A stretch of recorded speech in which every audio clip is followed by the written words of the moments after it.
Welcome to Gloucester High School football on Adelphia Cable. I'm Bob Drowan along with Bob Burns and Bob Glitchy, our cameraman producer. We're going to start the game with a moment of silence.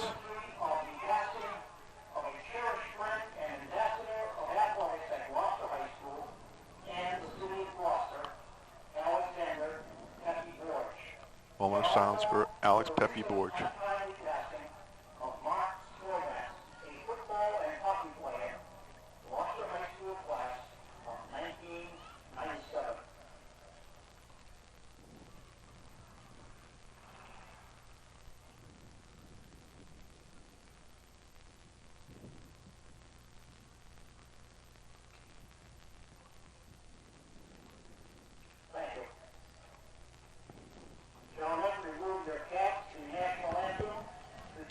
Now we'll have the national anthem following a moment of silence.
The moment of silence was also for Mark Skroback of the class of 1997.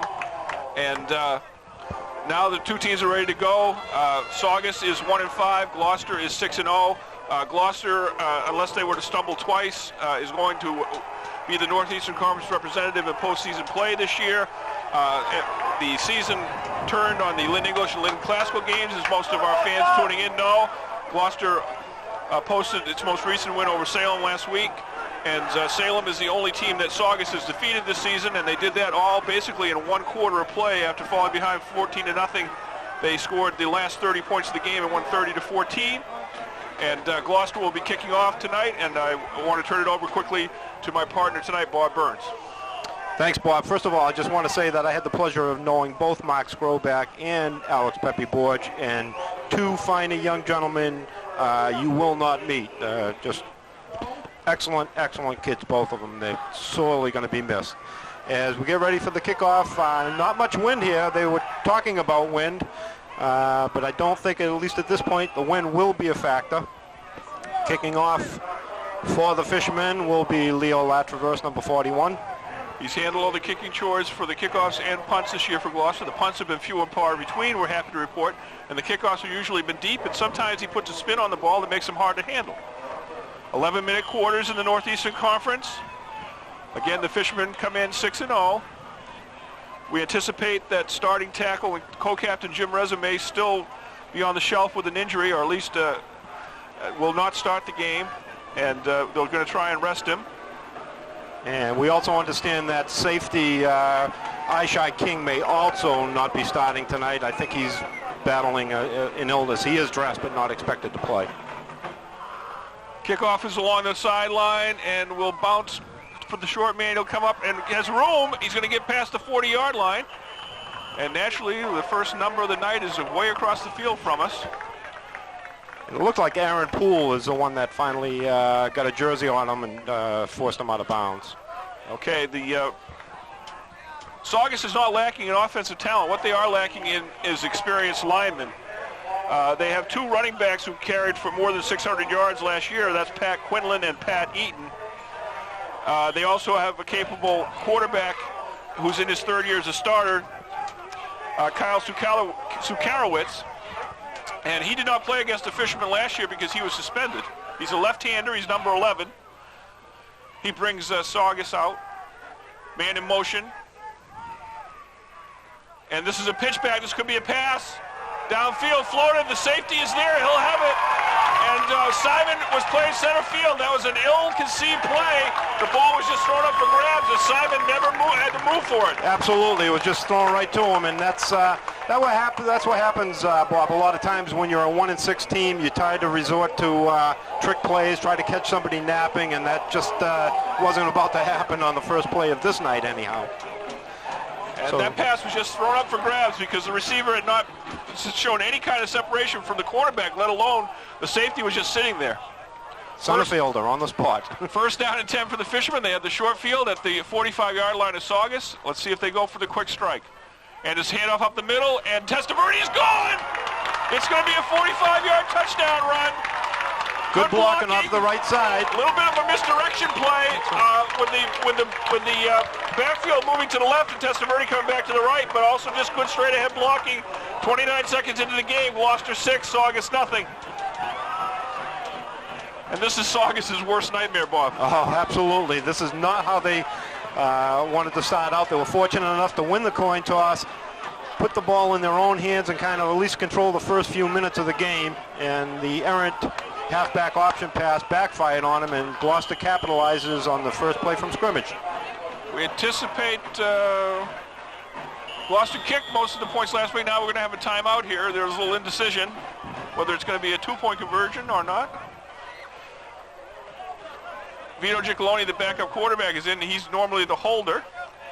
And he had a nice game last week for Gloucester with two touchdown passes to wingback Kyle Goodwin. But Keating, the sophomore, is out there. Kyle Keating,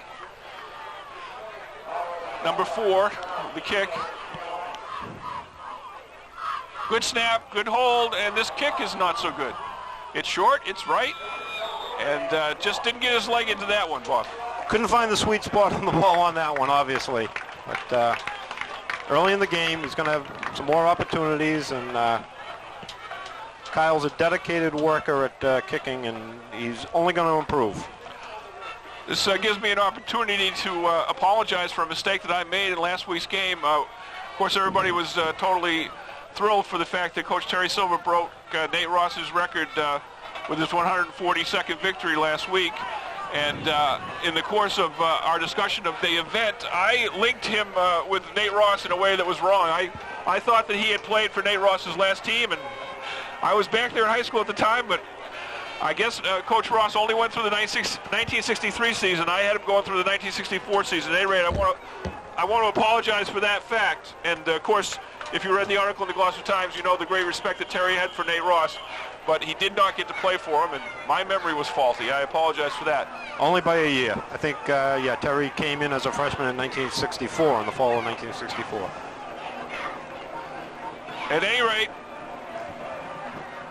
Gloucester will kick off La Traverse.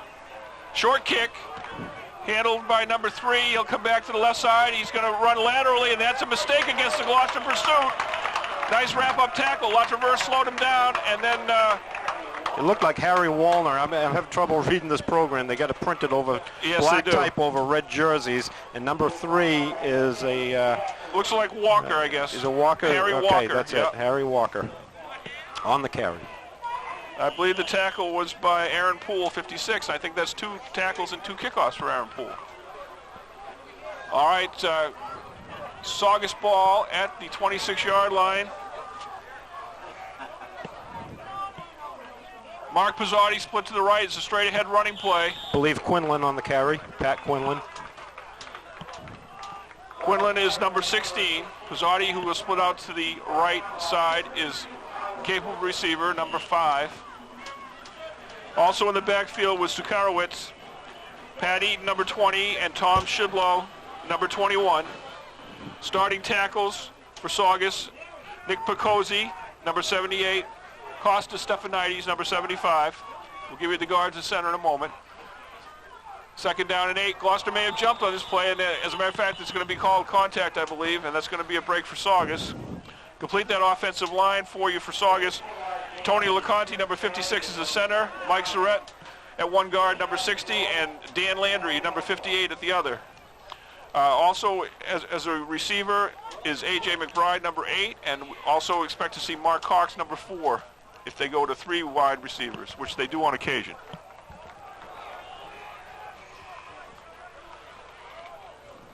Just underway here at Newell Stadium, and as Bob Burns informed you, the wind has held off. It was thought to be, could be a big factor in this game. Right now, it certainly is not. We have the usual good, but a little late arriving crowd, Bob.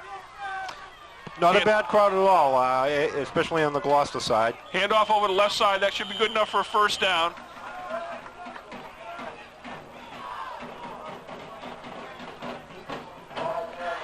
Paul Simon in on the tackle for Gloucester. That was Pat Eaton on the carry.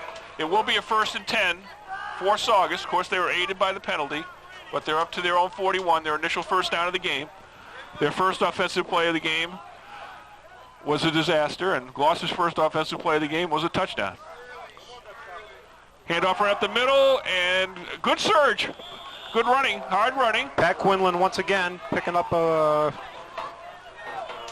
or 6 yards. Well, I think about 5 out to the 46, Bob.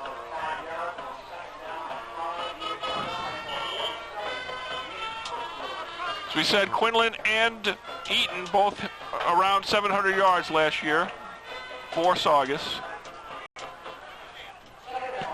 A.J. McBride spreads out. They'll run left again, and again it squirts through there for a pretty good gain.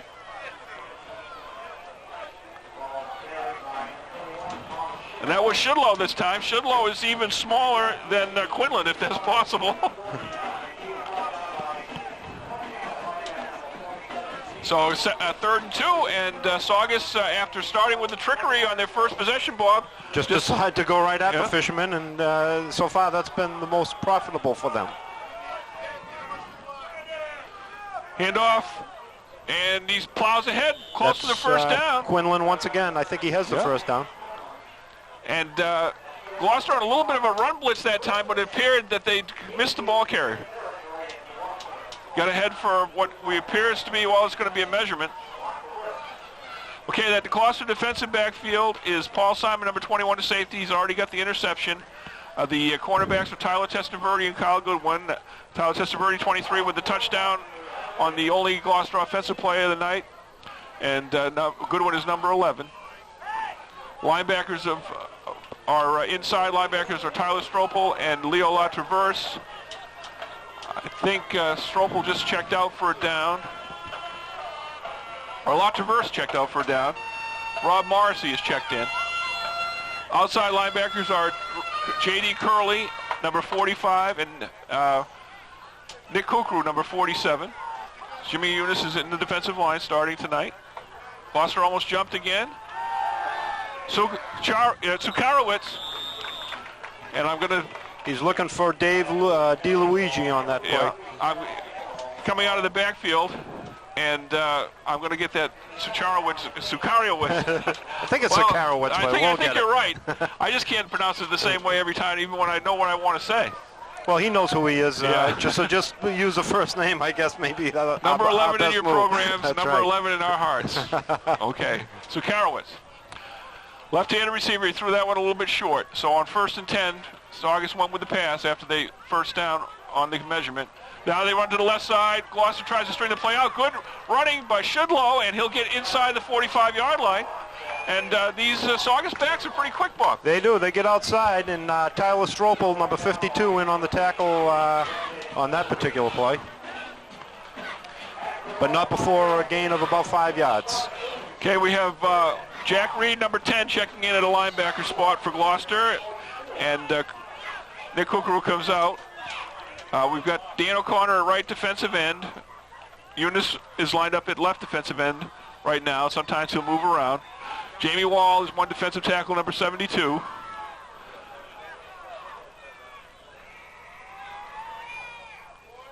Third down at about 4. Long count. And that one didn't, that was Shudlow again, and there was a bit of a delay. And that time the Gloucester penetration held him up, and then they finished off the tackle that time, Bob.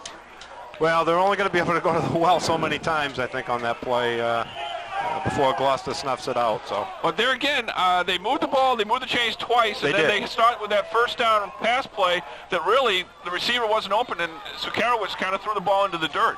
Why not keep grinding it out until Gloucester stops you totally? That's right. You take what the defense is giving you. First Saugus punt of the game. Kyle Goodwin has room. He handles it. He'll come back this way.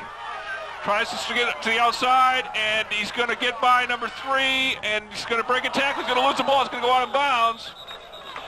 And once again, that was Walker, Harry Walker, number 3, who returned the kickoff, who strung that play out. Goodwin tried to get the return coming all the way across the field, which is always a hard way to do it on a punt return because you're running so much extra yardage. No question about it. And I think it was number 64, Ryan Murphy, who finally put the clamps on to Kyle. Saugus punter was Mike Surratt, the offensive lineman, number 60. We got 6:11 to go in the first period. Gloucester on top 6-0. And now Gloucester's about to run their second offensive player of the night. They get a little longer field this time, Bob. They're at the 22. They're 78 yards away. Testaverde broke the first one for 45 yards. Saugus has had trouble this year stopping the running attacks of various teams. And, of course, there are a lot of good running attacks in the Northeastern Conference this year. And English may be the most well-balanced attack, but they ran roughshod. And well, Saugus has some talented players, but most of their talent and their experience is in the skilled positions, the running backs, the receivers, and they're a little bit inexperienced in the line this year. They're a little young on both the defensive side and the offensive side of the ball. Long count. Testaverde in motion. Handoff up the middle. Head for about 8 yards, maybe 9.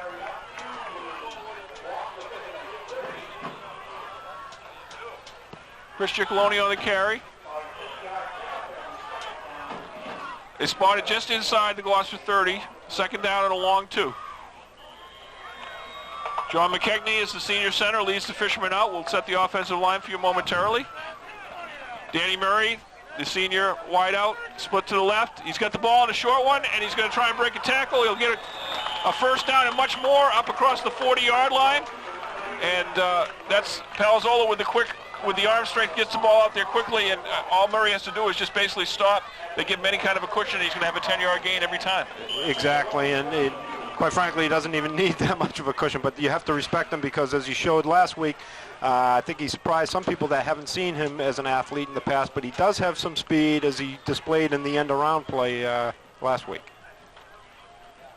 Palazzolo with the fake. He's going to roll right. He's got a man over the middle. That's Jim Eunice. Eunice with a nice catch and about an 18-yard gain inside. Oh, make it 19 yards inside the Saugus 40 to the 39. And once again, nice play action by Palazzolo. And Nolan Palazzolo he just really throws the ball well on the run, Bob. Absolutely, and that's the arm strength, and he's capable of throwing off the back leg or anything else. And got a couple of big targets out there, and he knows, he's got the confidence that he knows all he's got to do is get in the general area, and those two big guys will get it, as Kyle Goodwin will also on occasion. Palazzolo rolls to the left now. This one will be blocked, and it will fall short of the interception. He kind of threw that sidearm and tried to get it through a crowd, Bob. Yeah, Sal Nicolo managed to get a hand on it and deflected it, number 33. Sal Nicolo comes in on defense, as does Dave DiLuigi, who Nicolo was also used as a pass receiver in the previous series, so he plays a little bit of offense. Saugus has number 70 out there as a defensive lineman, John Gannon. Right now he's working at defensive end. This is the wingback play, and a good move. Goodwin set up his block there, and Goodwin will get inside the 30 for a first down. It looked like that play might have been stopped, and Goodwin just did a really good job and used the blocker to shield him and then took off. And not only that, if you notice, and I've seen it all year long with Kyle runs the ball like a punt returner in as much that he has an ability to make the first guy miss. And then he sets up and waits for that second block, and he's off, and he's got great speed and great balance. 1st and 10 for the Fishermen at the 26-yard line of Saugus. 4:34 and counting in the first period. Fishermen on top, 6-0, and looking to add some more. Murray split out to the right. Murray's got it. Again, a quick shot to the right. This one's good for about 7 or 8 yards. And just takes a few steps forward, tries to get the defensive back backpedaling a little, and Palazzolo delivers the ball, and not quite a 10-yard gain this time, but Gloucester looking at 2nd and 3 from the 19.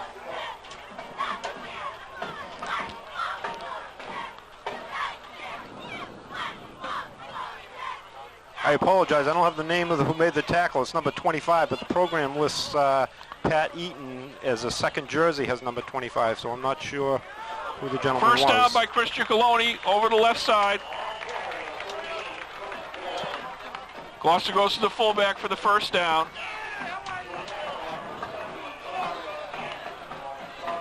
As always, seems that we have to check on a few numbers at halftime. We'll try and give credit to the Saugus players whenever we can. And we have been informed that there's a tape of this game going to our neighbors in Saugus. So we love our Gloucester team down here. We're well-known homers, but we'll try and get the names in there. This is a run over to the right side, and it's going to go for about 5. Good ball handling. Confused the defense a little bit, but the pursuit was there for Saugus. Testaverde on the carry. Pickup of about 5 yards, I'd say. Yes. Down to about the 12. Original line of scrimmage, well, just inside the 17, then they're just inside the 12. I'm sorry, the original line of scrimmage was the 12, and they're just inside the 6.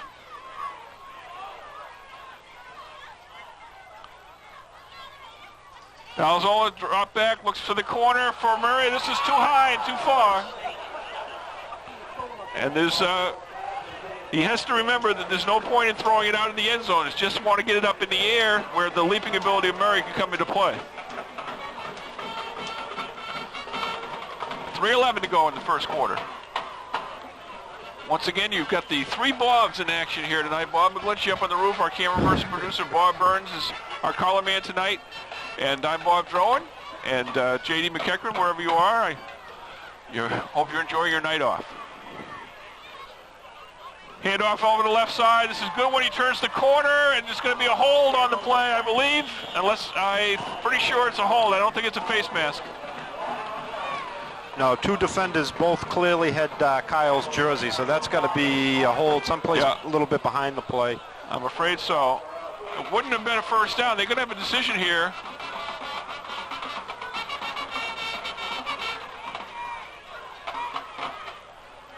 I think they're going to have to take the penalty because it may be, if it's not close to a first down, it's a quarterback sneak away from a first down, so they're going to need to take the penalty for sure.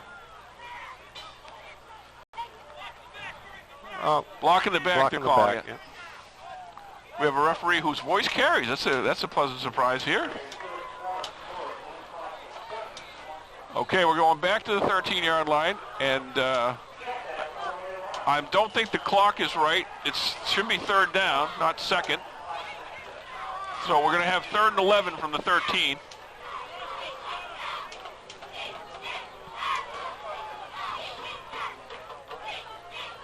Murray set out to the right. Testaverde in motion. Palazzolo rolls right. He's got Eunice wide open, but he's going to run, and he's got room, and he's going to get inside the 5-yard line. I believe he's short of the first down, but not by much. Came open late. I don't want to say that it was the wrong decision to run there because Murray was the primary receiver, I think, and he was double covered. And then Eunice kind of dragged and came open late. Bob. Yes, he did. He dragged just underneath across the middle.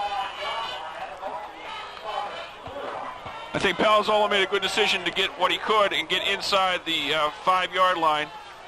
Again, the clock has 3rd down, but I'm quite sure it's 4th down according to all my calculations here, using fingers on both hands.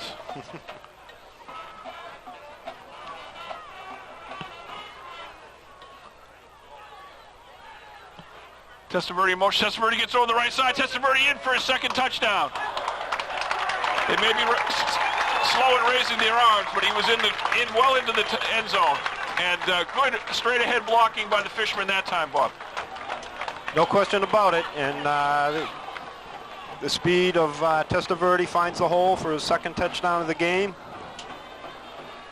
That's a play that Gloucester used several times to get first downs against Lynn Classical.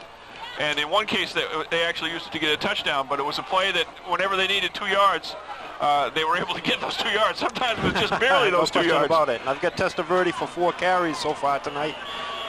Total of about 63 yards and 2 touchdowns. So very productive for 4 carries. Very, indeed, productive. 12-0. We're going to see what Gloucester's going to do. They're going to call another timeout. We would hope that they would not call a timeout every time they have a conversion.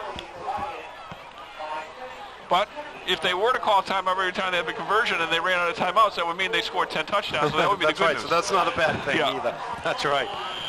I like your reasoning. Okay, 2:17 to go. The Water boys and girls and whatever are back off the field. It is going to be a 2-point conversion. Murray is set off to the right. We have motion. I think that's offside. Yeah. All right. I think. Okay. What I should say is Saugus reacted to the man in motion, and their right defensive end may have jumped. Maybe. Okay, that's going to... No, they're going to say it's against Gloucester. They're going to say, okay, somebody must have flinched. Somebody flinched, and that caused a man. So now it's going to go back to the 8-yard line. Makes it a little bit more difficult, obviously, for a 2-point conversion. And the fishermen much more likely to pass.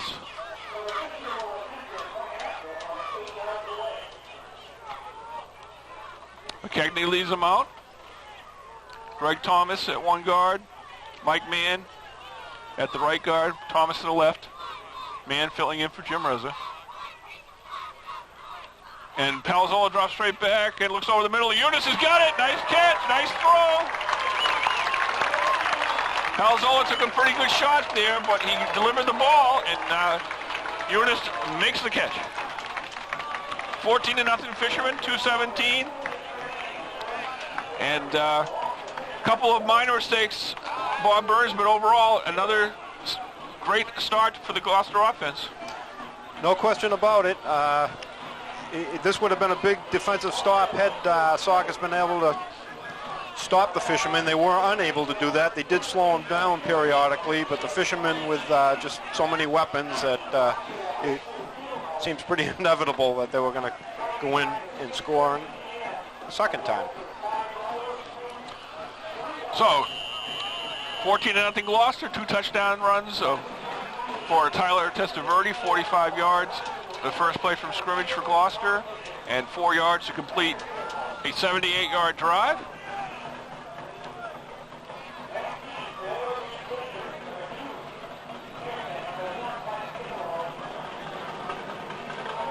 Leo Latraverse's kick is a little short again, picked up at the 24-yard line, and return, good return, and getting over across the 40 is Walker, no, that's not Walker, it's number 23.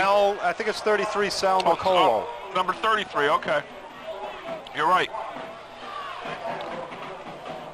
The Saugus coach in his first year is John Nicolo, so we're not sure if there's a relationship there with Sal Nicolo.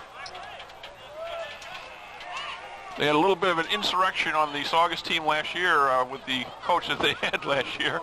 And Nicolo takes over a program that, as you said, has some offensive strengths. But this is going to be... All right, they're moving the ball 15 yards against Gloucester for, I guess, another unsportsmanlike conduct. Oh, hitting below the waist? After the whistle. All right, or hitting after the whistle. Okay, we didn't see that. At any rate, whatever it was, Bob, Gloucester's gotten too many of these 15-yard penalties this year. Way too many. So Saugus suddenly with a short field, 44 yards away. So Karowitz, number 11, brings him out. Pitch play. Gets to the outside for about 4. And that Well, that's 25, and you know, we have Pat Eaton as number 20, but I think this is the 20, maybe his home jersey. Maybe this is the 90s number 25. I think okay. so. I think that's what we're going to have to go with that. Right. So Pat Eaton is wearing number 25. Pat Quinlan is 16. Tom Shudlow is 21.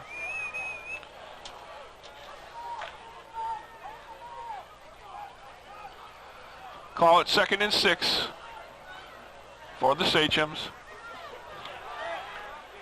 And this one's going to go not work, and it's strung out nicely by number 53, Rob Morrissey.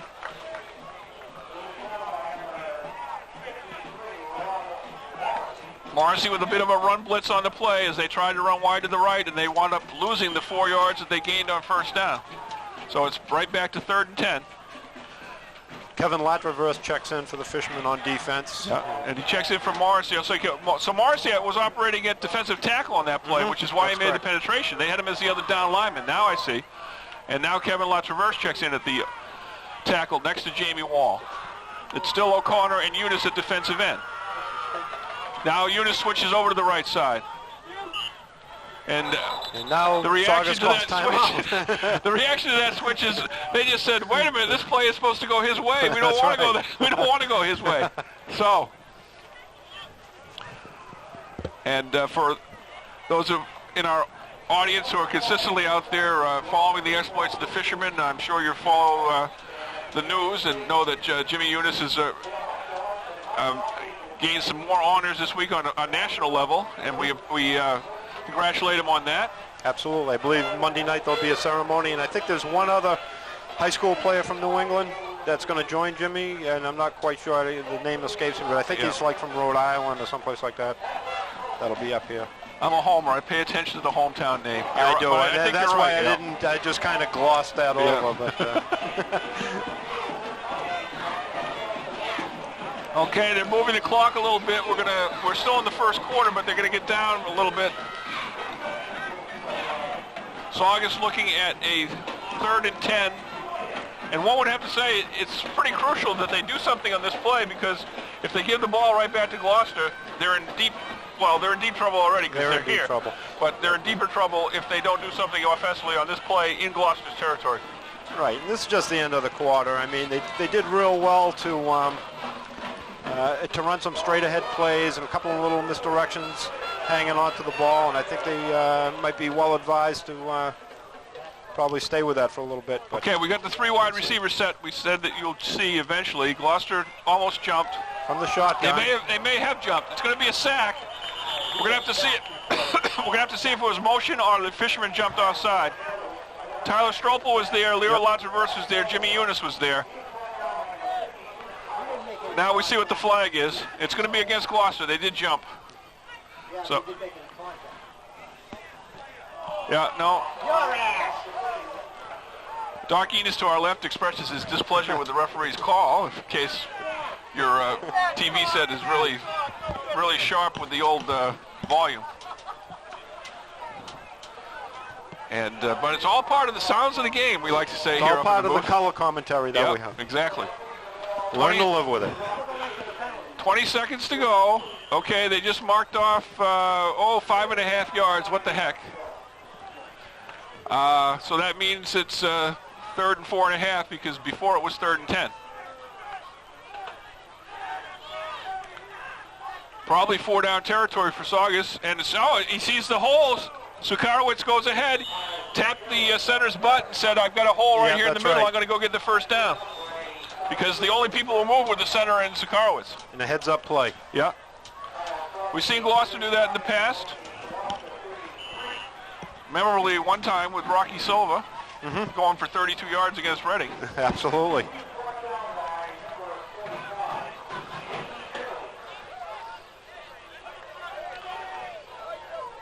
All right, that's the end of the first quarter, and it's a good offensive display by the Fishermen, but Saugus is making an attempt to get back in this game.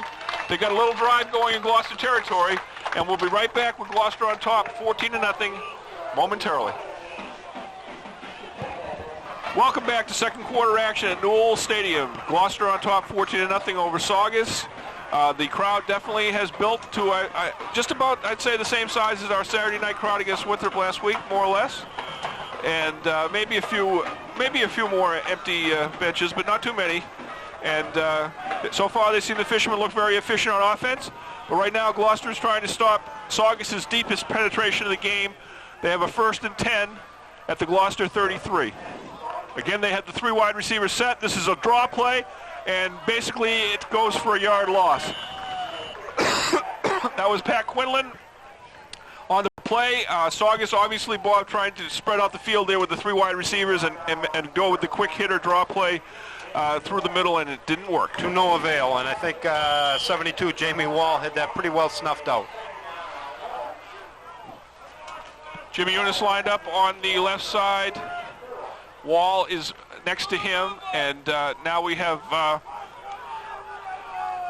Greg Thomas in at the other defensive tackle, Dan O'Connor at the other defensive end. 2nd and 11.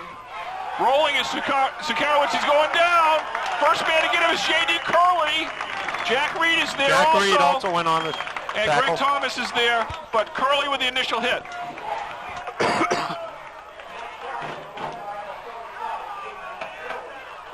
J.D. Curley has earned a lot of playing time as a senior. It wasn't a starter to begin with. He's gotten several starts since the season's gone on, and he's been involved in several big plays, none bigger than the deflection on the last classical possession to seal that game for Gloucester after the scintillating 70-yard touchdown pass gave them the lead. And, of course, the touchdown pass was Palazzolo to Goodwin. 3rd down and 18. Sukarowicz looks deep on the sideline, and no one is really in range. Simon, the safety, came over, as he should. Pat Eaton, the intended receiver. Pat Eaton was the intended receiver.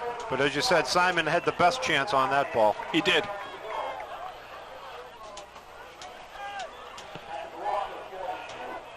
Simon was a starting cornerback in the game last week against Salem, and now he's got back at the safety spot this week. Tyler Testaverde and Kyle Goodwin are the tandem to receive the punt. It's a short one. Goodwin could get it on a bounce at about the 8-yard line. Now he's going to come back to the right. It's a speed situation. He's going to get caught from behind with a nice hustle play there. And number 53 for Saugus is Brian Poussard. Number 60, Mike Surratt, also went on the tackle. Brian Poussard is a junior, and he's listed at 5'9", and if he's 5'9", that means that I'm 6'11", and I'm not.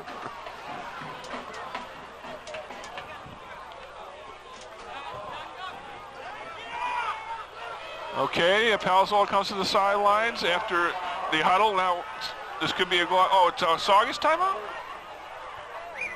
Okay. Saugus went over to the sideline. We've got 9:17 to go in the second quarter. Gloucester on top, 14-0. Fishermen will have the ball squarely at the, well, just short of the 30-yard line. They had a one-play 45-yard drive and a multiple-play 78-yard drive. And the story for sure for the Fishermen this year is that their best quarters have generally been the first quarter and the third quarter. Sometimes they've had a little bit of trouble in the second quarter because of turnovers. They protected the ball well here tonight. And of course the biggest turnover of the game came on the first offensive play when Simon had a relatively easy interception that he was able to return into Saugus territory.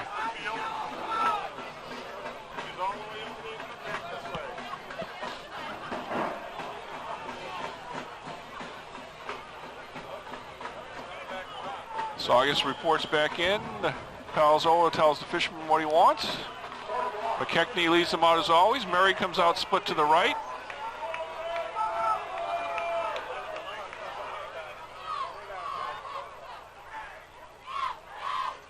Testaverde in motion. Testaverde, this is the wingback reverse. Goodwin with a big hole. Right up the middle. And Goodwin's going to win it. Murray goes along for the ride, but and number 25 no flags. never really had a chance. No flags. We're going to call it a 71-yard touchdown run because the ball was closer to the 29 than the 30. Beautifully handled wingback reverse, and Goodwin has sprinter speed. He really does. Definitely does, and Saugus just not ready for that particular play.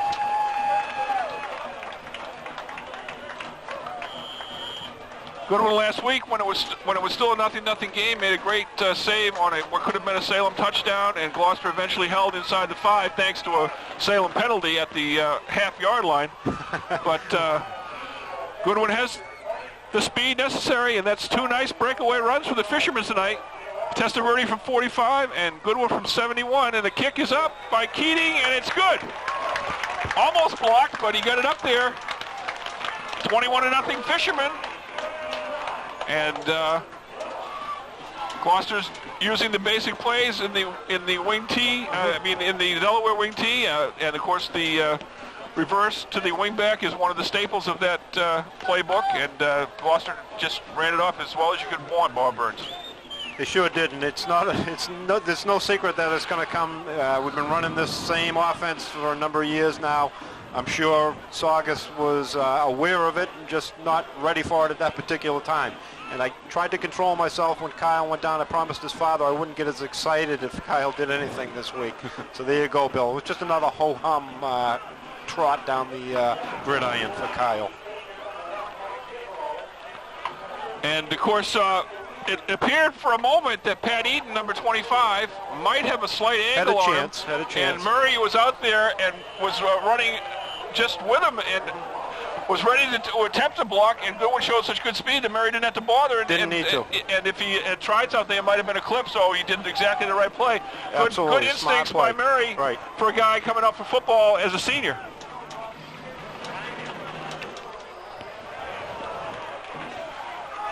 Ball is briefly dropped, now returned by number 1 right up the middle to about the 25.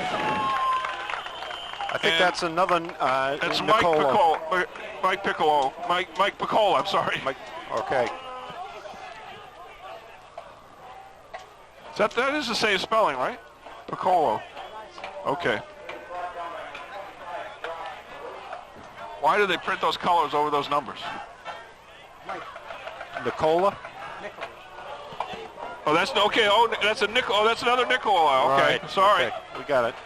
Can't read over under that red. Right. So, and he's a freshman. If you happen to be a Saugus player and you're number 1 through 27, we're going to have trouble finding your name right away. Good line surge there by Gloucester. Tyler Stropel, Jamie Wall in on the play. And Saugus is having all kinds of trouble now. Gloucester is starting to send them backwards on their running plays. Okay, we already got some subs in there for the Fishermen. And we've got Kevin Texera, number 20, in at right corner.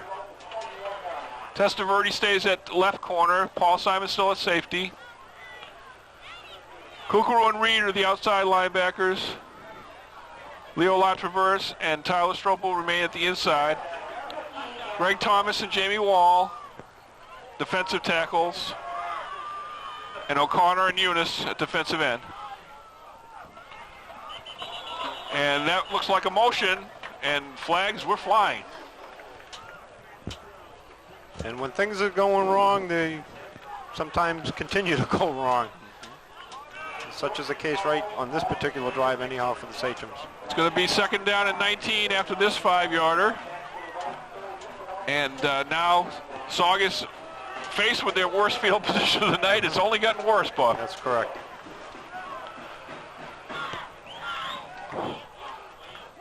Tight formation for the Sachems. Sukarowicz with a handoff over the right side. Nowhere. Maybe a couple. Host of Fishermen in on the play.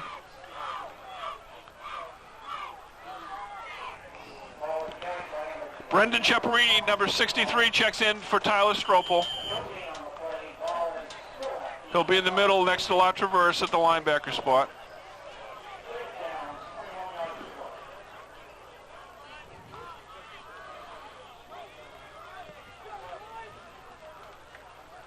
We see Kyle Goodwin is down in front of us with his helmet off, but I don't think he's getting any kind of treatment. I think he's just over there resting after that 70-yard run. And he's up and about now.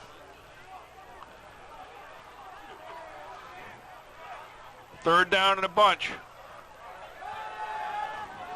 And the short pass, oh no, there's going to be a flag. It may be a chintzy flag, but it's an unnecessary play. The ball is incomplete. It's on the ground. Absolutely. He's just hitting somebody just for the sake of hitting him, and it is after the whistle. It's a close call, and he didn't hurt the kid, but it's a 15-yarder, and that's what it is, especially when you do it right in front of the ref. Yeah, not a good place to do it, and like you say, totally unnecessary. Sachems are backed up, and believe me, Gloucester's not going to get any breaks on any close calls.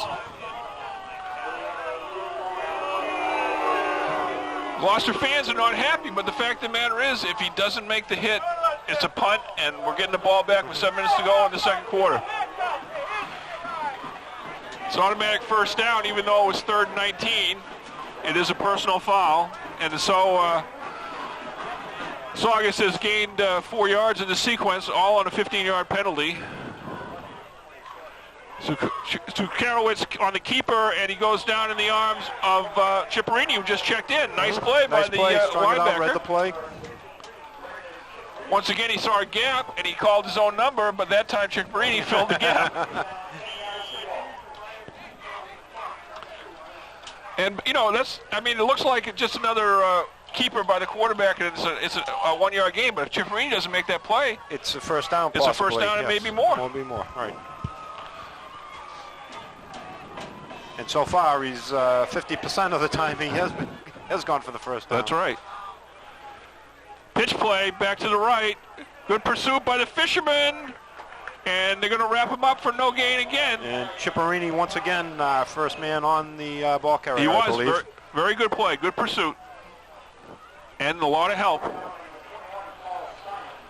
You always have to like the fact when a play like that is strung out, you see all 11 Fishermen on that side of the ball. That's good to see. Coaches like to see that. Greg Thomas now checks out, and Kevin Latreverse checks in at right tackle. And Danny Murray's in on defense at the right end. O'Connor's getting a break.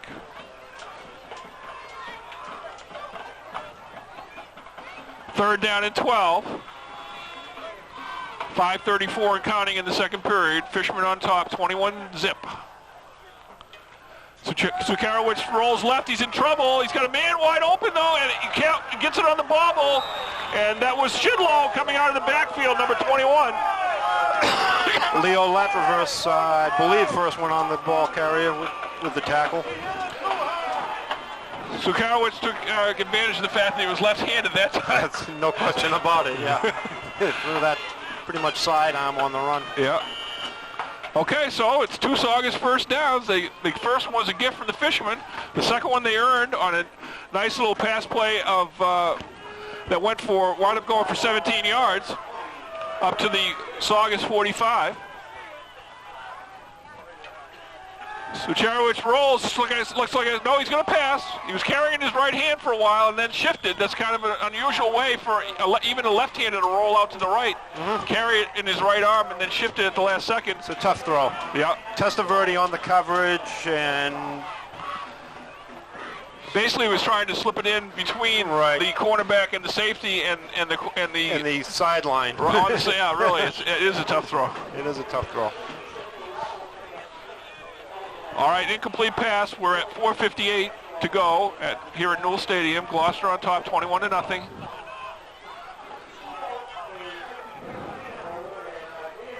Chris Finn is checked into the game as a wide receiver. He split out to the left. It's a 4 wide receiver set.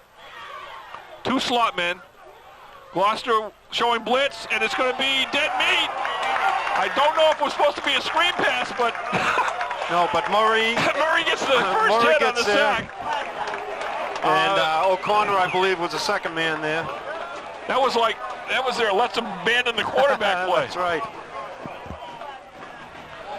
The way they were allowed to come in so quickly, I thought it was a screen pass, but there was nobody to throw the screen pass to with 4 wide receivers. Exactly. All right, it seems pretty much now like 1 step forward and 2 steps back for the Saugus offense. They've had the ball for a while. They've gotten 2 first downs, but now they're looking at 3rd and forever. We'll call it 3rd and 23 to put a number on it. And Fisherman, let's make sure there are no late hits, just good hits.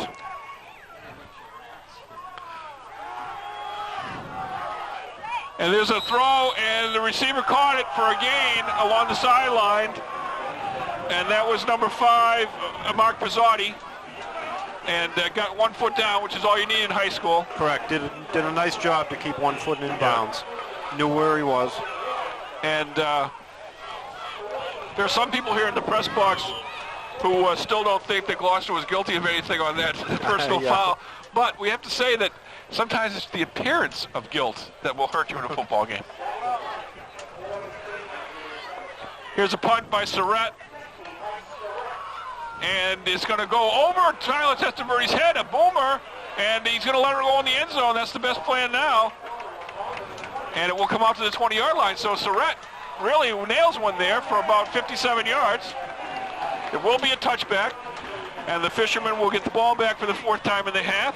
And the first 3 times they had it, they scored touchdowns. Now, the first and the 3rd time, they only needed 1 play. That's right. And this time they've got 80 yards to go, and they've still got plenty of time in the half, 3.5 minutes roughly.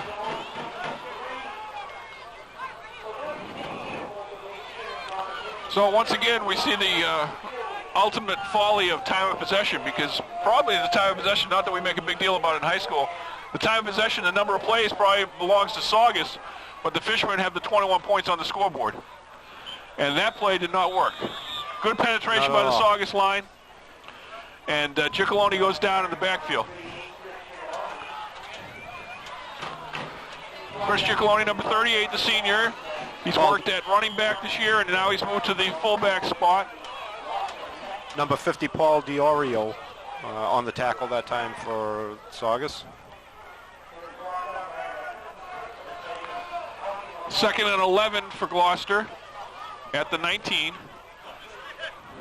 Palazzolo rolls right, and Murray is the pass a little bit low, a little bit behind him. And a little bit behind him, you're right. And once again, it was a pattern where Murray comes open late, and Palazzolo was being pressured that time. Yeah, good pressure by number 16 that time. Pat Quinlan.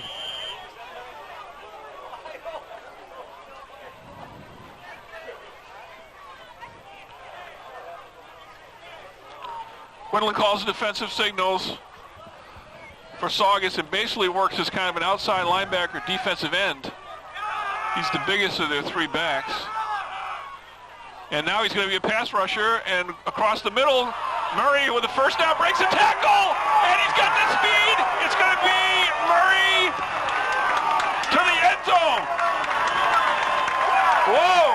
Well, we just talked about surprising speed out of Murray, and he showed it there.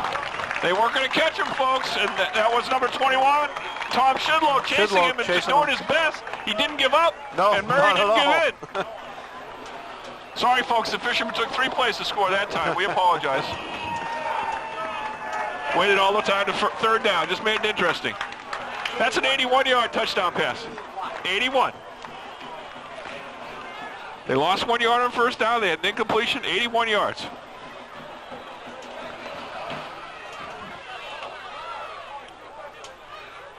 Fishermen had 4 plays of more than 45 yards against Beverly, and they've got 3 plays of 45 yards or longer tonight. Kick is up, and it's good. Sneaks through there on the right side. We have the absolute worst angle in the house as far as trying to figure out those extra points, especially at the end towards the canal. Sometimes you get a little bit better read on it because of the background on the end towards Centennial Avenue, but we kind of have to wait till those referees finally come through with a decision. 28-0 Fisherman. Bob, commentary? Not much to say. Pretty much, I think, what everybody more or less expected. Certainly a mismatch. Fishermen with Bucco talent and plenty of bodies to go around.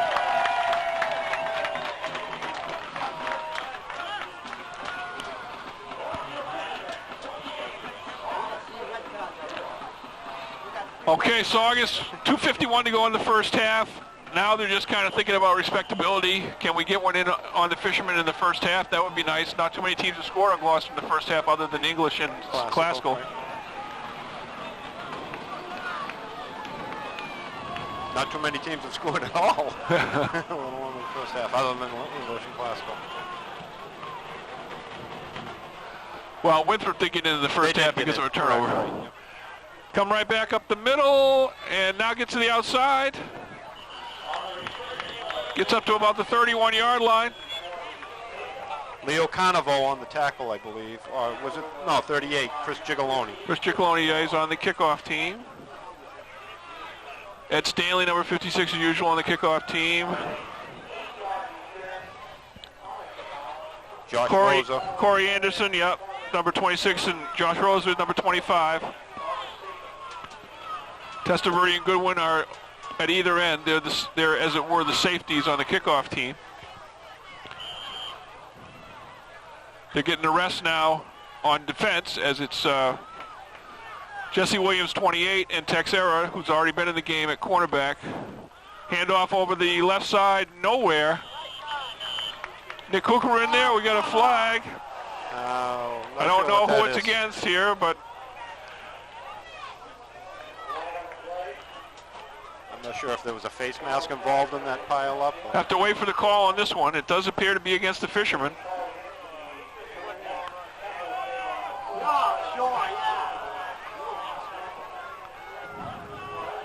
Got a personal foul against Gloucester, and Saugus has earned some first downs here tonight. Gloucester's given them a couple.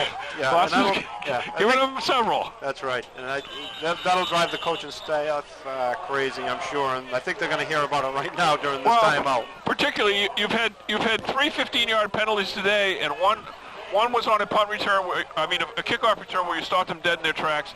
The other one was on an incomplete pass, and this was on a run for no gain. So that's particularly maddening. Excuse me. It'll be 1st and 10 at the 45-yard line for Saugus. 28-0 Gloucester.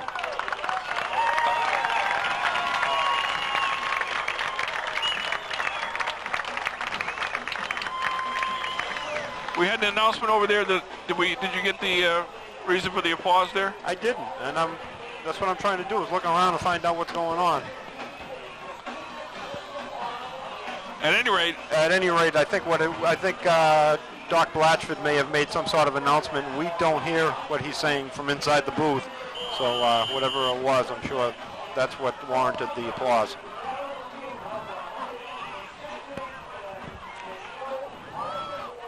We've got number 40 in at inside linebacker, Vince Pizzamenti, Jr.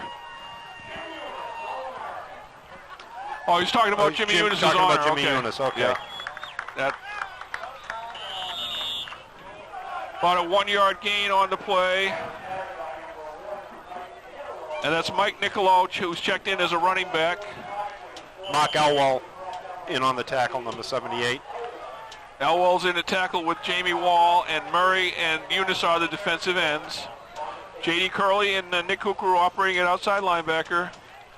And it's Pizzamenti and Chipperini at the inside spots now. Simon remains at safety, and the two corners are Williams and Texera.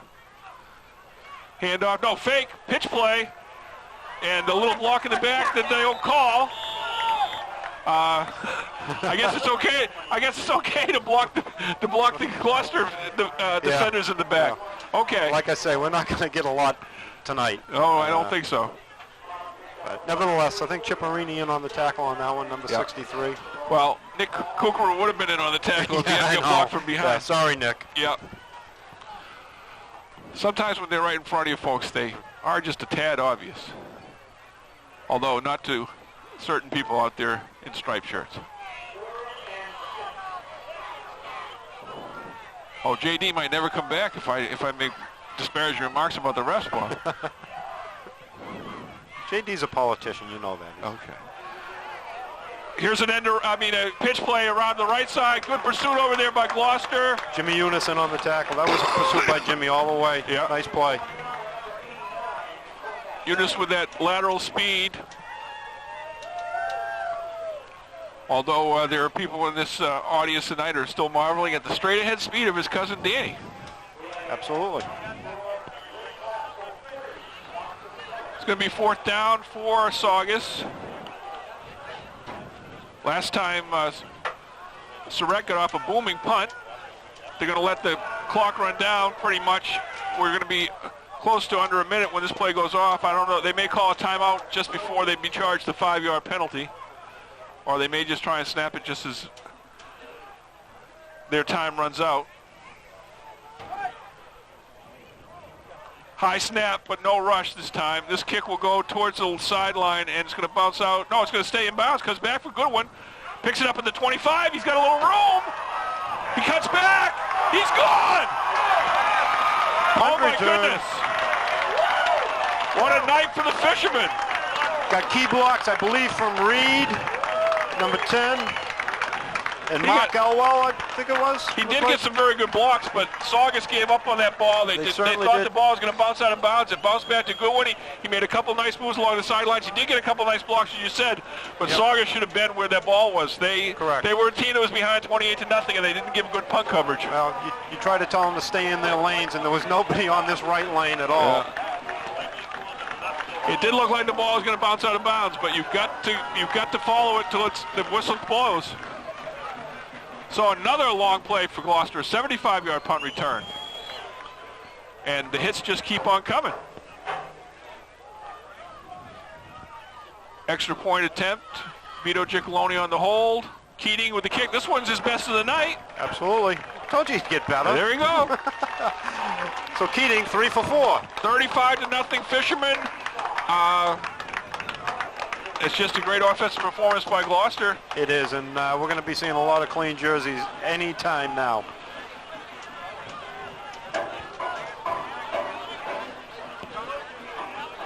Okay, we got the kickoff team out there. Let's see if we got any names that I haven't used. Well, there's Stanley going out. Rosa comes back. We got Aaron Poole, as we said earlier, is usually out there, but we may see some new members even as we speak. Pizzamenti checks in.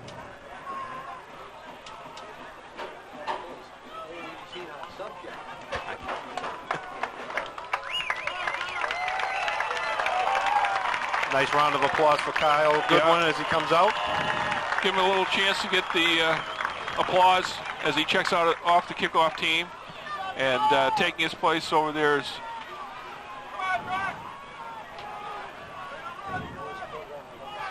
Keating, I believe. Leo Latraverse, this is his deepest kick of the night, probably inside the 20, coming back up the middle and going down.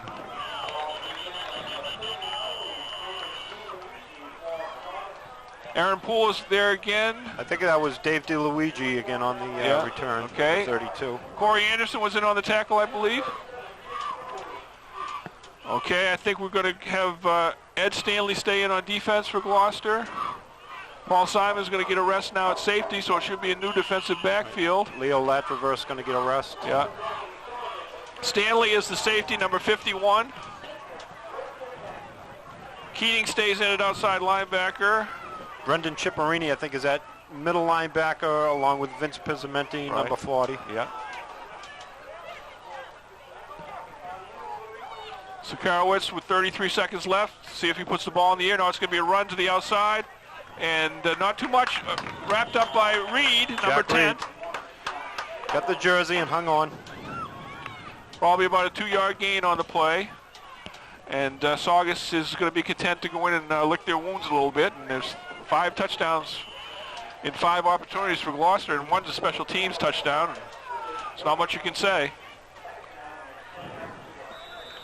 Just a matter of padding the stats at this point in time. That's all it is. And that is the end of the first half. There are going to be some big stats. And it's a 35-0 lead. We miss you, JD, but not that much. We did pretty good without you in the first half. Yeah. Okay, 35-0 Gloucester. We'll be back with the second half action right after this.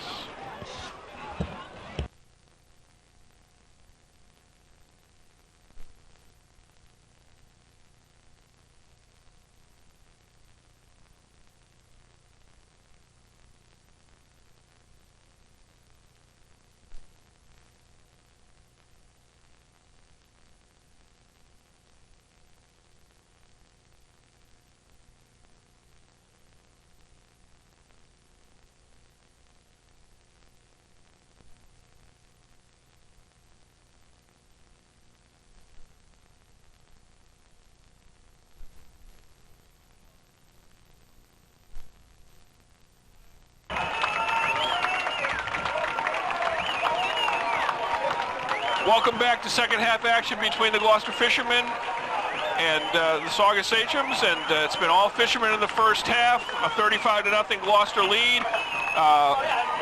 They scored it on the first play from scrimmage, and they scored the last time they touched the ball on a 75-yard punt return. In between was another 4-yard run by Tyler Testaverde, who got the first touchdown from 45 yards out. There was a 71-yard touchdown run on the wingback reverse by Kyle Goodwin, and there was an 81-yard touchdown connection between Nolan Palazzolo and Danny Murray. Danny Murray caught the pass about 12 yards past the line of scrimmage and ran with it for about 69 yards into the end zone, showing the same kind of breakaway speed that Goodwin did. Goodwin with the 75-yard punt return to go with his 71-yard run from scrimmage.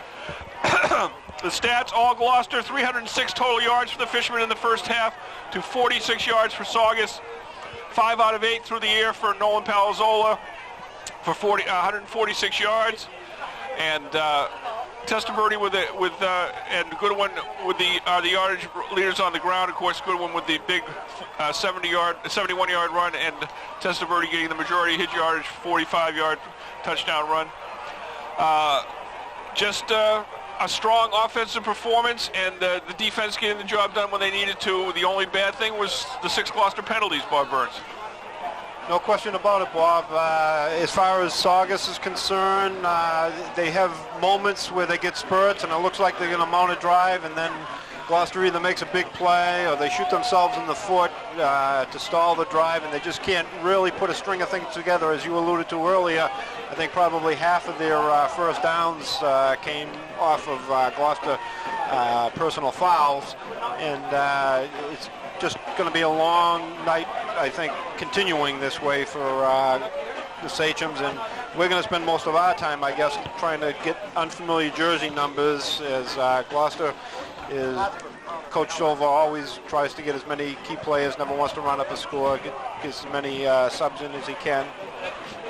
So we'll be busy with that, I would suspect. Yeah, and we understand that there's a Friday night game going on in Lynn as we speak, and Classical, which we think is a darn good team. And it's going to be a shame if Classical wasn't to make well, they're not going to make the playoffs, folks. That's the way it is. But they could be the second best Division III team out there. Of course, there's a lot to be determined in that area. But they're pounding Gloucester's next opponent, Swampscott. And Swampscott has a bit of a vaunted passing attack, but right now, Gloucester's defensive backfield looks as strong as it has all year. And certainly the interception to start off the game by Paul Simon signaled that very fact.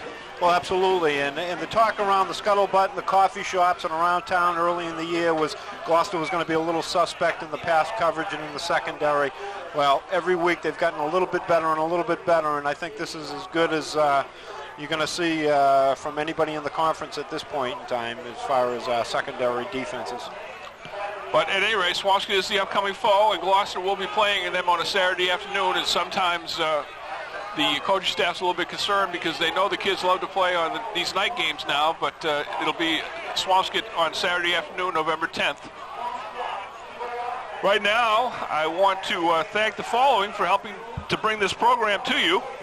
The Cape Ann Savings Bank, Giacalone Construction, Glover's Floor Coverings, and Sports Zone. We really appreciate it. Thank you. And the bad news for Saugus, they've got to kick off, Bob. Oh, no.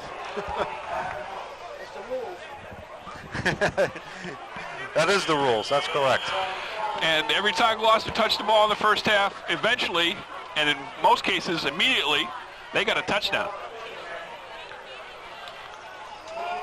Kevin Texera back deep. Is that Kevin Texera? No, I'm sorry. Special teams, that's Jesse Williams. Jesse Williams. Yeah, and he's got it. He's coming to the right side. He gets to the outside, and he'll go down at about the 35 line. Well, he just goes out of bounds at the 35. Nice little return for Jesse. Williams could be in there running back soon enough. We see that Keating's going to check in at wingback right away. Paul Simon's going to check into the offensive backfield. And the backup quarterback, Vito Giacalone, is going to check in. Number 12, he's getting the play call right now. So Chris Giacalone is still in the action at fullback. We see Chipperini in the offensive line. We see Mike Mann, who got the start in place of injured captain Jim Reza. Gloucester will have the ball at the 35-yard line. Robbie Butlin also just checked in, Bob. Chipperini's the center, number 63, replacing John McKechnie. Simon is going to be the wideout here on the right, Paul Simon, starting safety tonight. Handoff over the left side for the wingback Buttman, and he's going to get ahead for about 10 yards. Very close to a first down. Number 30, Robbie Butland.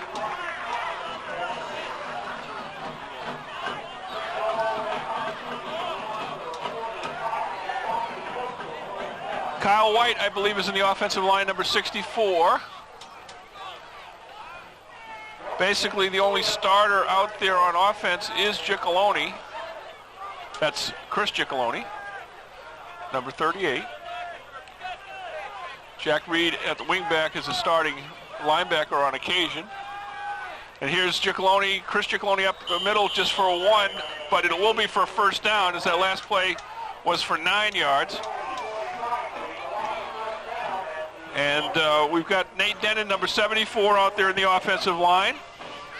Nick Cooker is going to check in at end. He may be come in at a double tight end. He checks in for Simon, who was split out. And Kukuru 47 and Leo LaTraverse are the double tight ends now. First and 10, and in motion is Reed. Reed gets the carry over the left side. Reed from the wingback spot gets about 4 yards. I think it's safe to say Gloucester's going to keep it on the ground here. No question about it. Tackle made that time by number 70, John Gannon.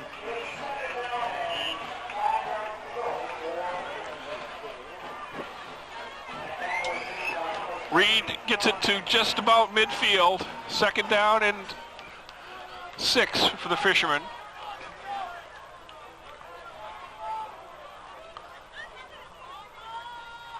Giacalone with a long count. Handoff inside, and they're ready for this play. A lot of teams have keyed against the Gloucester fullback this year.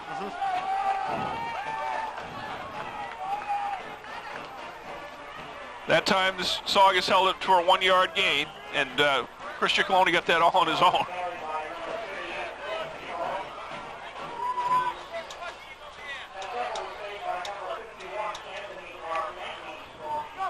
Third down and a long 4 for the Fishermen.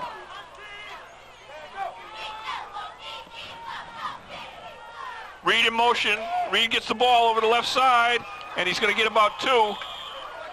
This will be the first Gloucester punt of the night. And the punt team should remain in place. The special teams, Leo LaTraverse is the kicker for Gloucester. He's in the game already as a backup tight end. Pretty good stand by Saugus against the Gloucester reserves. LaTraverse has not had many punts, but they've been crucial in the last few games, especially one against Classical and one against English. One gave Gloucester great field position, and the other one was fumbled. This one's low, and it's going to bounce, and it's handled at about the 20-yard line, and head for about 5 yards. Pizzamenti's one of the people on the tackle. I believe Ed Stanley is there. No, number 61. That's Eric Doe, who should see some time at defensive end now. We see Robbie Morrissey checking into the defensive line. Number 53. We see John DeCastro, number 15. I believe is out there at an outside linebacker. First and 10 for Saugus. Handoff over the right side, ahead for about 3. Forced back by Gloucester. Tom Shidlow on the carry for Saugus. Credit Brendan Chipperini for the tackle.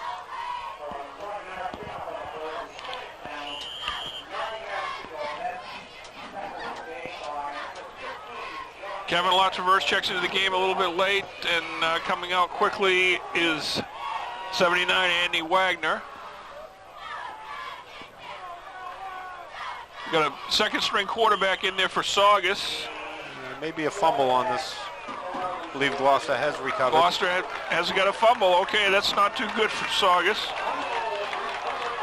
And the quarterback now working is Chris Finn, who was used as a wide receiver in the first half.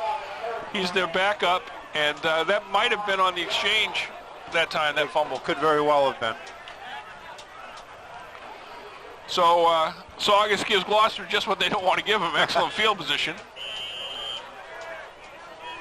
Gloucester will be just outside the Saugus 25-yard line. 6:45 to go in the third period. Gloucester was ahead 35-0 at the half, and that's what it is right now. Handoff is to Butland. He gets to the outside. He loses the ball. Oh, he was looking for a touchdown, and he forgot to tuck that football away. Right. He saw a lot of green there. He did see a lot of green, but I think 16, Pat Quinlan may have had the angle on him anyhow, so he shouldn't feel too badly. Well, at least he got the ball back, and Absolutely. It is a 6-yard gain. That's right. And by the way, once the ball was loose, he made the smart play. He just got the ball dove back. Right on it. Didn't try to pick it up and run exactly. again. That's the good play. Okay. Also, when running back right now is Corey Anderson, number 26. Lined up in the fullback spot, and he gets the ball, and he gets loose, and he's going to get down to about the 2-yard line. Oh.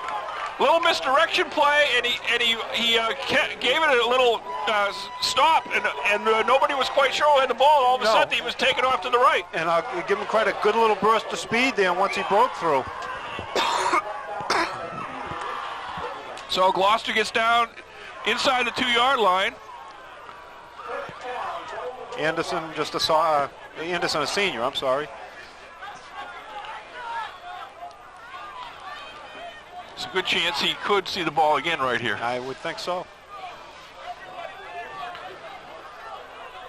First and goal inside the 2.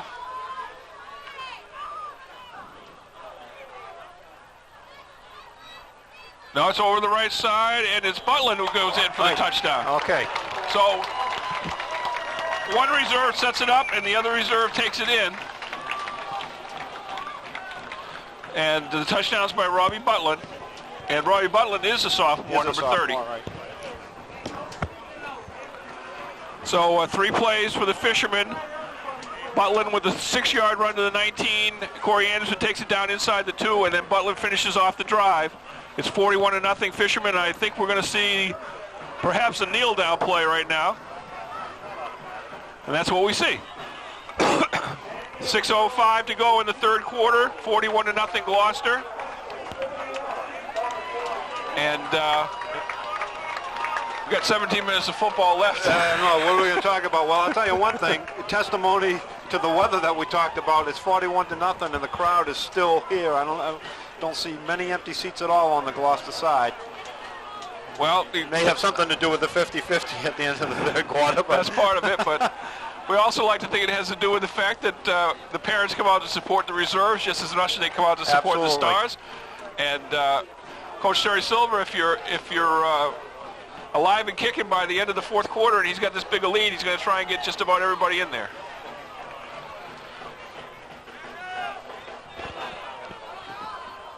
We'll see if they stick with Leo LaTraverse as the kicker or they give somebody else an opportunity.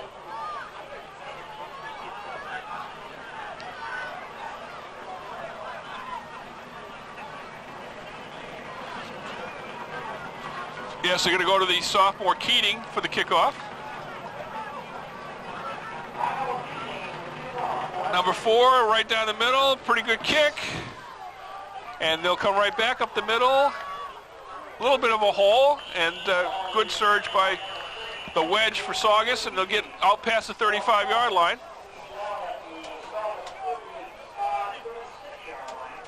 And that was number 32, Dave DeLuigi, who brought that one back.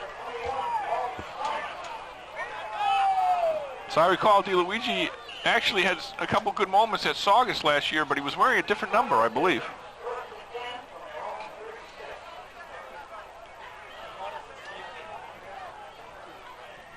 Two wide receivers out. Spread to either side. Draw play. Only good for about 2 yards. believe it was Shidlow on the carry. Number 21, and again, the second string quarterback in there for Saugus is number 22, Chris Finn. Gives Shidlow 1 yard on the carry. Aaron Poole was in, checks out. Number 90 comes running in, Liam Kelleher. He's a sophomore. Robbie Morrissey comes out, number 53. Pitch play to the right, to the left, and it's going to get outside the Gloucester contain, and it's the safety Stanley comes up, makes the tackle. It should be a first down for Saugus, but it was a good job by Stanley. Also good pursuit by 25 Rosa on that play.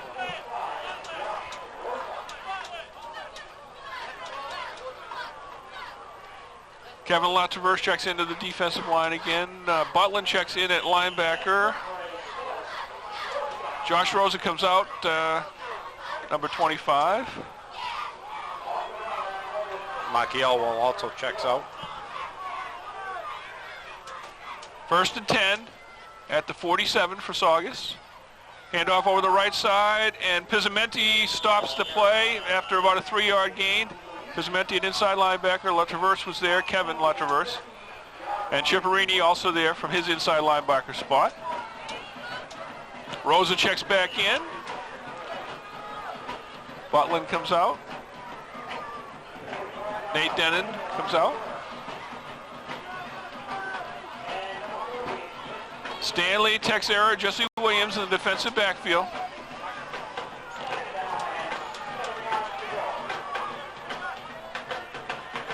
Second and 7 from just inside Gloucester territory. Pitch left. This was a good run penetration. That was Rosa who came up on the play, and Pizzamenti and LaTraverse finished the deal, but Rosa forced that play back in. He did. He did his job. That play was designed to go outside. Rosa took the outside charge, forced the play back right into the arms of Pizzamenti and LaTraverse. Eric Doe is a defensive end on our closest to us on the right side. And as we said, Liam Kelleher, number 90, is a left defensive end. Ciparini and Pizzamenti, the inside backers. Rosa, number 25, and John Nicastro, 15, are the outside backers. Tight formation, pitch right this time, and cuts back up in the inside, gets a couple yards. Good play by Shidlow. Shidlow's going to get a first down. That's all on Shidlow that time. Absolutely. Gloucester didn't wrap up that time, and they paid the price. Too many short tackles, and Shidlow, good hard runner, managed to break it in the first down. All right, so Saugus gets a big play from Shidlow, and they get down to the Gloucester 40-yard line for a first down. And although the second stringers on defense are giving ground grudgingly, that time Shidlow did break a couple of short tackles, as Bob alluded to, and it's a first down for the Sachems. Pitch right, and a good penetration by LaTraverse, and he wraps up number 1, Mike Nicolo. And that was basically a run blitz by a defensive lineman. Nicely put.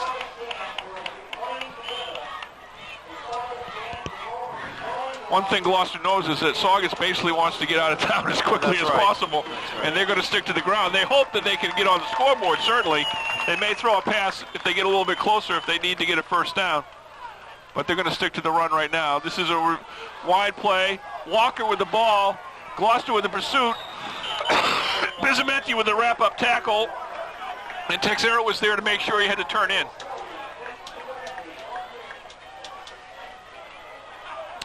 And that was a good tackle by Pizzamenti. Absolutely, yeah. He did wrap him up.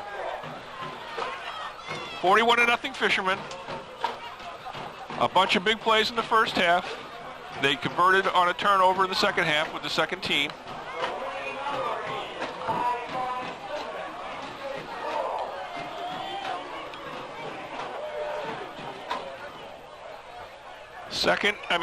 Third and 11. This is going to be offsides on the Fishermen, flags on the field. That was basically a free play for Saugus.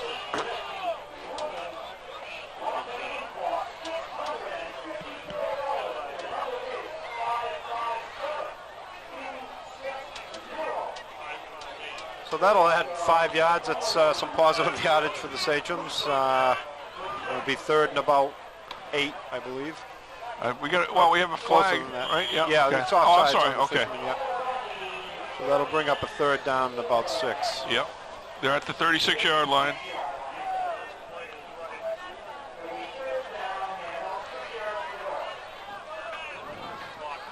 Close to their deepest penetration of the night. They did get to the 33-yard line earlier.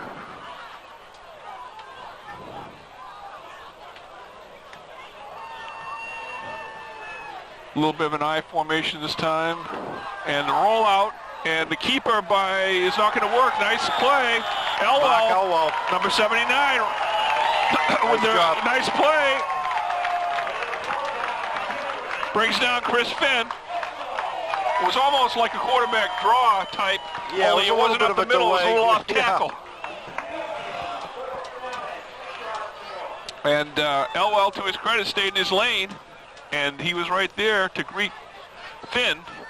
They're going to probably put the ball in the air here on a 4th and 7, or at least have some kind of rollout action. They put receivers to the left and right. Latraverse checks back in for Elwell.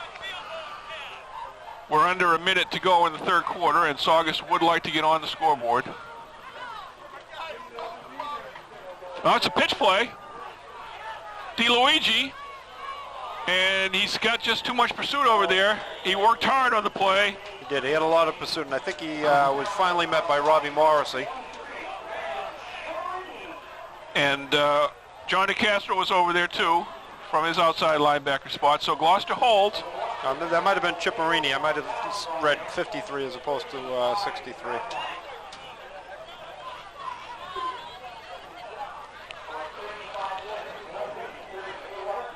Gloucester takes over, and we'll get off probably one play, and then we'll be into the fourth quarter. The wind never a factor here tonight. Not at all. Which made it a very pleasant evening for high school football and for Fisherman fans. And those fans of big plays.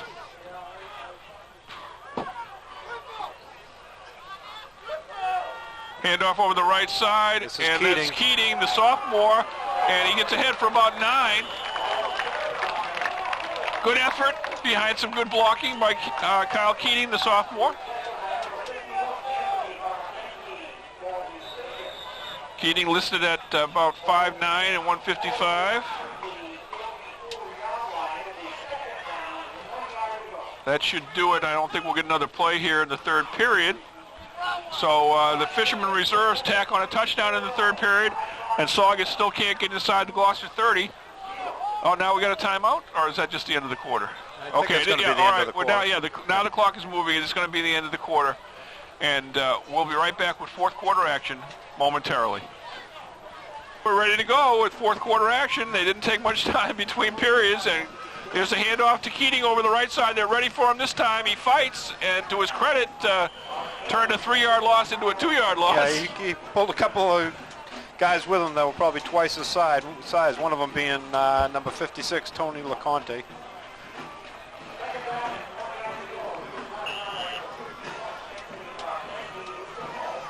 See number 64 out there for Saugus, Ryan Murphy, sophomore, is checked in. Chipperini continues at center for Gloucester. Vito Giacaloni's the quarterback type formation. Third down and about 1. And it should be a first down and more for Anderson. And Anderson will get to the outside, breaks a tackle, and goes out of bounds at the 35-yard line. So that's the second nice run of the night for Anderson. He helped set up the Gloucester touchdown in the third period. And Gloucester had a 2nd and inches play, and Keating struggled back, and instead of losing 2 or 3 yards, he lost just 1 on the play. And so that was basically a third down and a little more than 1. And Anderson broke it big. Down to the 35-yard line of Saugus. They'll start the clock again after they set the markers. Gloucester right up and ready to go. Jesse Williams in motion from the wingback spot, gets the ball, breaks a tackle, breaks another, gets to the outside. And I don't want to get too excited about a 5-yard run, but Anderson, Williams broke 2 tackles to get that 5 yards. Both LeConte and I think it's Anthony Barbanti, both of them had good penetration, but just failed to make the tackle. So what could have been a loss is instead a 4-yard gain down to the 31-yard line. Keating and Anderson check out for the Fishermen now.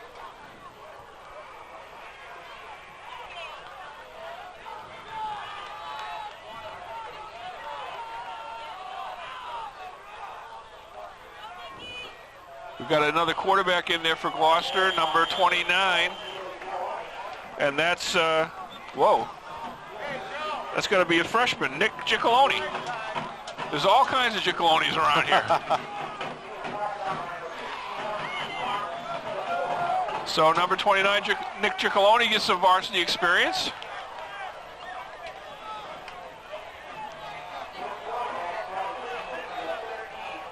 And now Chris Whipple comes in. That's the 4th Gloucester quarterback of the night. And Whipple has seen some time before. He's the sophomore, number 13. And he hands off to Keaton. There's a flag on the play, and that was a motion call, I believe. Yeah, that'll come back. That'll be 5 yards against Gloucester. That was on a 3rd down and 5 play. Now it'll be 3rd down and 10.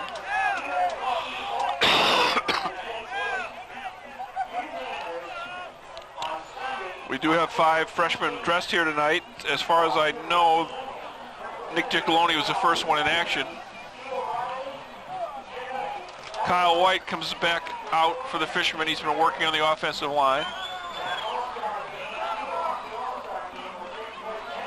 Whipple comes out to the line of scrimmage, which is back to the 35, 3rd and 10. Tight formation for the Gloucester. Wing back in motion, Saugus jumps, and it's going to be no play. Oh, no. It will be a play. It'll be a free play. It may be a free play. I think it is, yeah. That should be offside, and Gloucester continue with the play. This may be a double foul. Be offside. We may have more than one flag out there. Could be one, yeah. It could be 2. But no, it looks like they're going to move the chain, so I guess it's just, okay, it's just offside. Right. It was just both the referees calling the offside, so credit Gloucester with continuing to play, and credit Keating with some speed to the outside, Bob.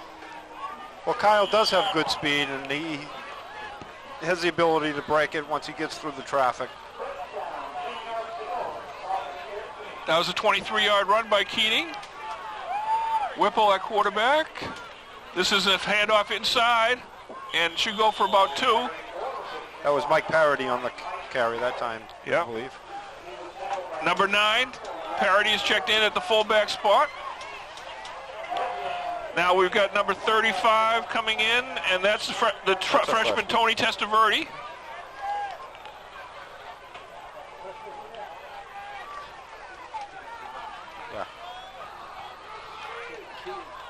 Yeah. Testaverde gets it around the right side. Testaverde has the speed to go to score. So the freshman puts it in.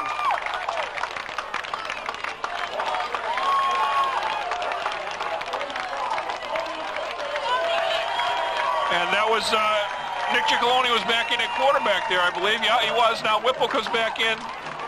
I think Whipple's coming back in for the old kneel down play.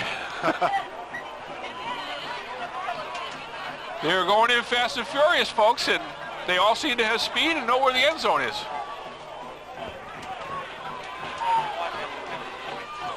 $7:25 to go in the 4th quarter. Gloucester's going to try and avoid scoring 50, but it may happen by accident. Well, that's going to be hard to do because they're going to have a lot of young kids in, and they're going to run as hard as they can.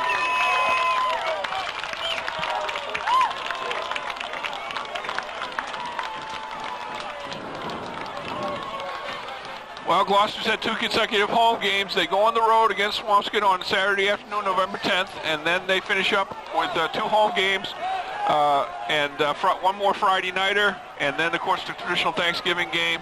The Friday nighter is against Marblehead. Oh, Lord, somebody help Marblehead. Oh, boy.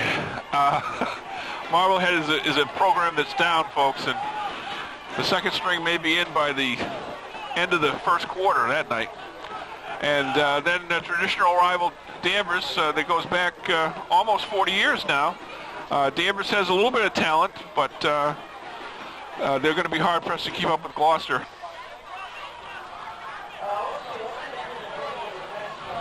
But as we always say, watch us on Tuesday night after you've been there in person on a Friday night or Thanksgiving Day. And so get your double dose of fishermen.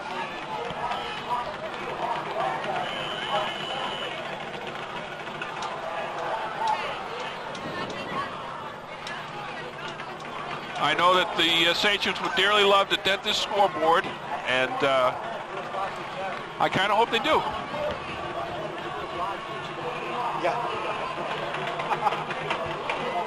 Here's a kick, and that was by 33, Leo Canavo. Returned up to about the, that's DeLuigi up to about 39. DeLuigi is a hustler out there. Pretty good linebacker, and it seems like he's played about 8 different positions tonight. I haven't kept track, but I'm sure he's their utility guy. Yeah.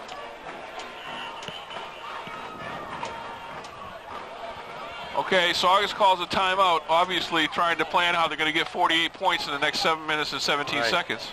And during this timeout, if I could, Bob, I just want to let the fans know that if they want to get a sneak peek at some of the future fishermen, they can do so right here at Newell Stadium next Sunday, or this coming Sunday, November 4th, when we're going to have the Cape Ann Pee Wee Football Championship games. I'll be held down here. The kickoff with the C team will be at noontime, and that'll be followed by the B and A team game. So it's free of charge. It's a nice afternoon to get out, and somebody's driving me crazy up here. That's Joe Palazola, and I'm sure Joe will be here to enjoy the championship games on November 4th. So once again, a good time could be had for all. Well, we all know the kids get a big kick out of playing at Newell Stadium, and they get a big kick out of some of the clinics that the high school coaches put on for them, etc. It's a good situation between the Pee Wee League and the varsity, and a lot of these kids out here tonight obviously went through that program. Yeah, a lot of good communication between the high school program and the Pee Wee program. 1st and 10 for Saugus at the 39. Finn hands off over the right side. Oh, well, okay. Into a host of fishermen, but working hard. And that was number 40. Which is Pizzamenti, I believe. No, not for that. Brian Bianchi.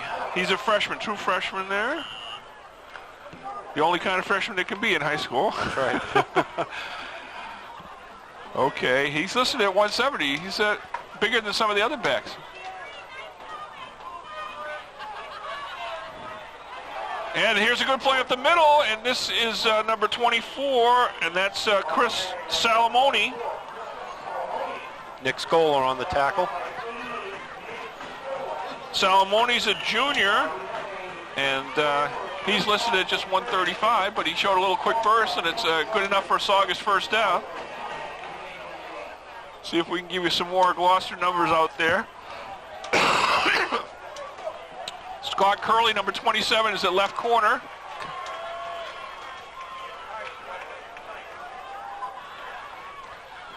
Hand off over the left side for Walker, number 1.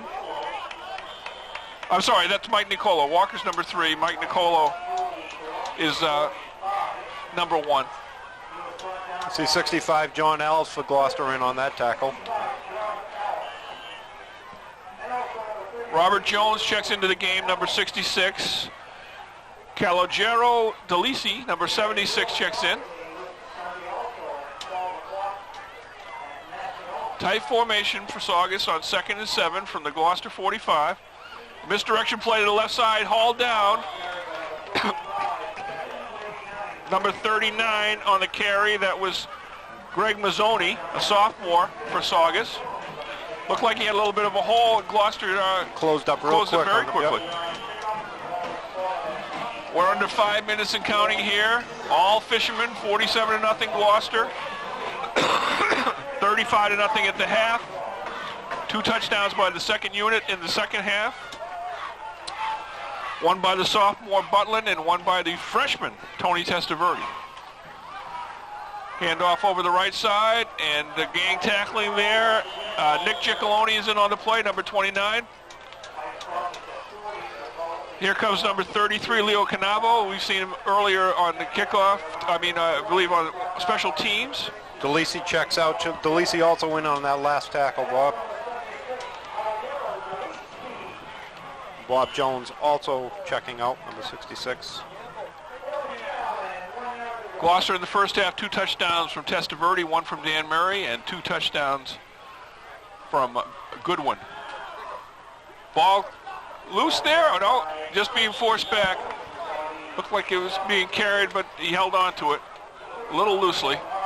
Nick Giacalone again on the tackle, the freshman.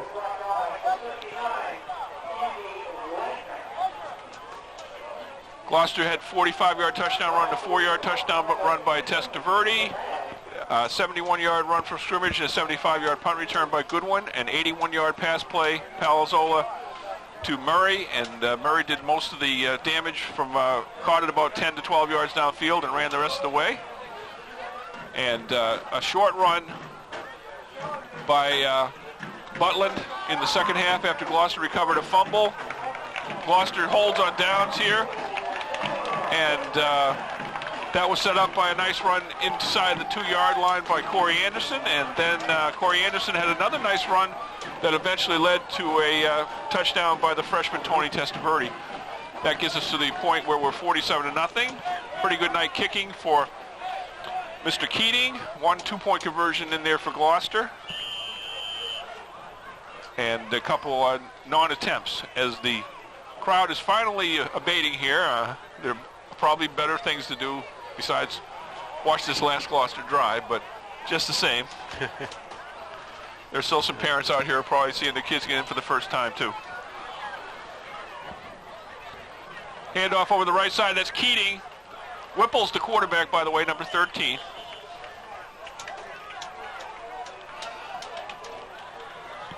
Mike Parody, number 9, still in the backfield for Gloucester. Offensive lineman out there. Mike Mann is getting another chance at the offensive line.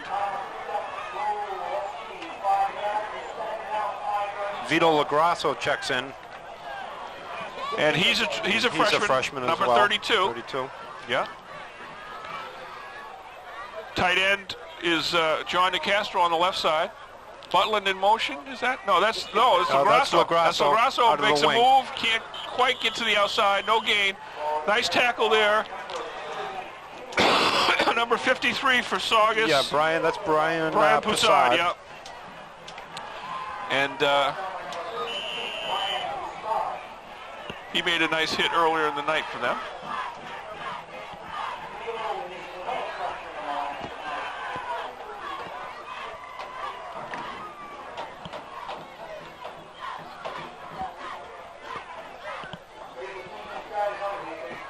It's 3rd and 7 for Gloucester. Long count. Keating in motion. Handoff is up the middle for Parody. Nice hit there. Looked like there might be more room, and Saugus closed that one down quickly. It'll be 4th and 6. 4th and 5 where they mark it. Gloucester may just go for it here, and then let Saugus head the field position, just choosing not to send the special teams out. It's also the 2-minute warning. This isn't a play necessarily to run up the score. It's just disdaining setting the special teams out for another punt. Right.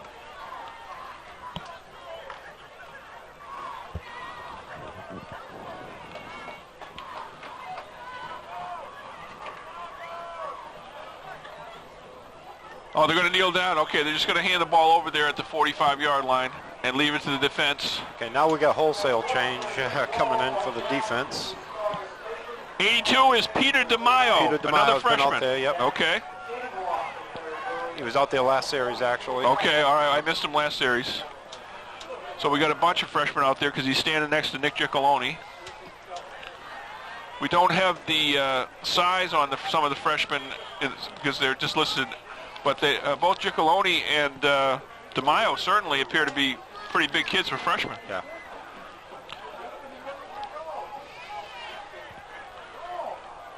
Saugus with it at the 44-yard line. Handoff over the left side, and I think that's Brian Bianchi on the, he's a freshman also. Pisamenti's still in there at inside linebacker with the tackle.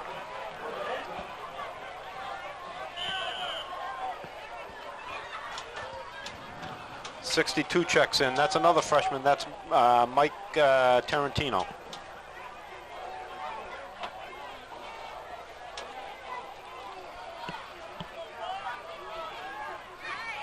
Second and 7, pitch to the left, to the right rather, and that's Nicolo. And he gets ahead close to a first down, Mike Nicolo. We're going to be under a minute when they reset the clock here and the markers.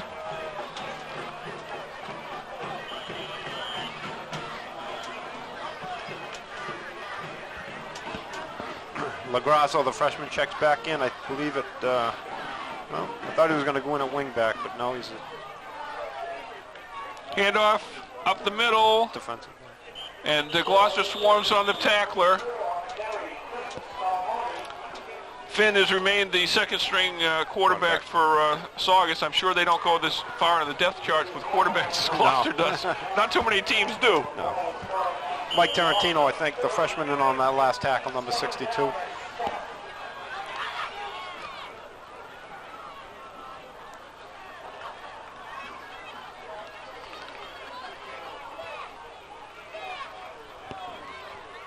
Second down and 8, but it's just a matter of time here. We're under 20 seconds as this play commences. And it's a sweep right. This is probably going to go out of bounds, so that'll give us another play. Harry Walker on the carry. So Saugus will probably have one more chance to try and get in. And Gloucester, of course, at this point wants to preserve the shutout. No question about it. And that's it. They're going to call the game right there. Okay, that's going to wrap it up. And it's not going to take us very long to wrap it up tonight. Not at all. There's not much to say, really. The Fishermen wrapped it up in the second quarter. That's right. And they just, for good measures, tapped on that little 75-yard punt return, which said it all. The Fishermen were exciting tonight on offense. They showed breakaway speed, and they showed it at several positions. And the reserves acquitted themselves nicely in the second half. They scored a couple touchdowns. They preserved the shutout. A lot of kids got playing time. And absolutely. It was a pleasure to be here with you tonight, Bob Burns. My pleasure. Very impressed with number 35, Tony Testaverde, showing good speed on his touchdown. And I'm sure that's his first varsity touchdown that he'll long remember. And, of course, as always, the Gloucester's JVs and the freshman team in particular enjoying strong seasons. So that's going to wrap it up here. From Newell Stadium, the final score once again is 47-0. For Bob Burns and Bob McGlinchey up on the roof, our camera producer, I'm Bob Drowan. Fishermen 47, Saugus nothing. 3 more games in the regular season, and then on to the postseason, we hope. And that does it from Newell Stadium. Good night.